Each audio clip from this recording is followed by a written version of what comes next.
आजकल हर कोई इस बात से परेशान है कि महंगाई तो दिन ब दिन बढ़ती जा रही है और खर्चे तो इनकम से भी ज्यादा बढ़ जाते हैं। ऐसे में हम अपनी इनकम में से 20% या 10% भी कैसे सेविंग करें? अगर आपको भी यही प्रॉब्लम है तो आप बिल्कुल सही जगह आए। तो चलिए देखते हैं 7 tips for financial saving. But इससे पहले जल्दी से दक्षुस इंस्पिरेशन को सब्सक्राइब कर दो और अगर ये वीडियो थोड़ी सी भी अच्छी लगे तो लाइक एंड शेयर करके ही जाना। पहली टिप है कुछ चीजें किराए पर ले, रेंट पे ले।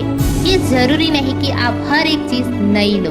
कुछ चीजें ऐसी होती हैं जो आपके लिए जरूरी होती है पर आप उसका यूज साल में 1 या 2 बार ही करते हो और कई बार तो यूज करते ही नहीं। ऐसी चीजों को खरीद के क्यों लाना, रेंट पे लो।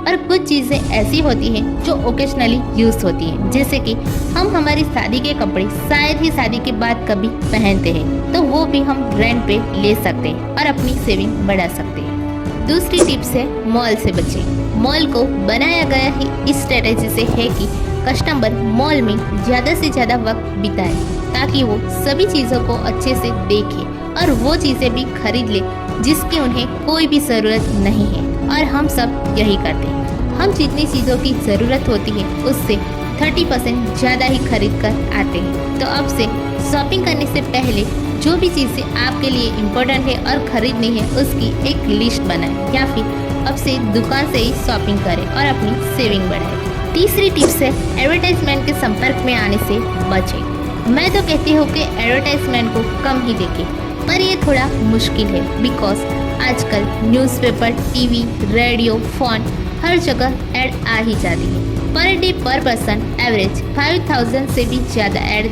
देखता है। एडवर्टाइजमेंट हमें ये फील करवाती है कि हमारे पास ये चीज़ें तो है ही नहीं, हमें ये जल्दी से जल्दी खरीद लेनी चाहिए और हम खरीद भी लेते हैं।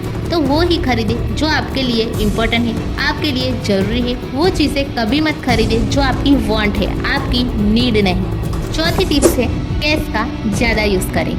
जब भी आप कुछ खरीदने जाए कैश को साथ लेके ही जाए और प्लास्टिक मनी को घर पे ही किसी सेफ जगह पे रख दें, क्योंकि प्लास्टिक मनी आपको एक फ्रीडम देती है कि चाहे आपके पास पैसे नहीं भी है तो भी चलेगा, आप शॉपिंग कर सकते हैं। फिर थोड़े समय के बाद आपको विद इंटरेस्ट वो पैसा वापस बैंक को चुकाना होगा।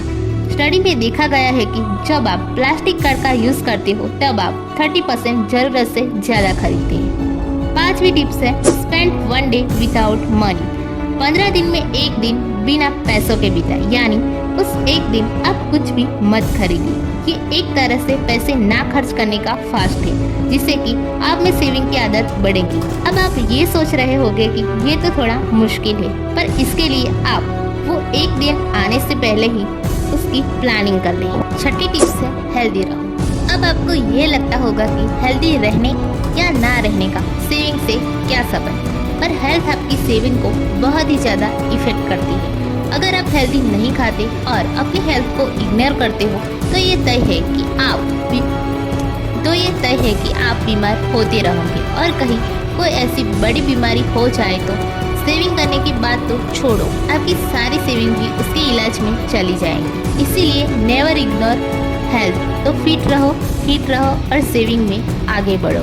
लास्ट और 7वीं टिप से पुराने सामान को पैसों में कन्वर्ट करो। अब जब भी कोई भी चीज़ खरीदने जाए तो ये बात जरूर सोच ले कि आपके पास ऑलरेडी वो चीज़ें है तो नहीं। अगर है तो मत खरीदो। जैसे कि ऑनलाइन बेडशीट आपको बहुत ही अच्छी लगी पर सिर्फ पसंद आ गई है इसीलिए ले लेना जरूरी नहीं है। पुरानी बेडशीट है तो फिर रहने ही दो। ऐसे ही अगर आपके पास पुराना सामान पड़ा है जो आपके किसी काम का नहीं तो आप उस सामान को ऑनलाइन बेच सकते हो, जैसे कि पुराना फोन। ऐसी चीज़ों की सेलिंग में थोड़ी बहुत सेविंग तो हो ही जाएगी। आप इस बारे में क्या सोचते हैं कमेंट में ज़रूर बताएं। Stay happy, stay motivated and see you.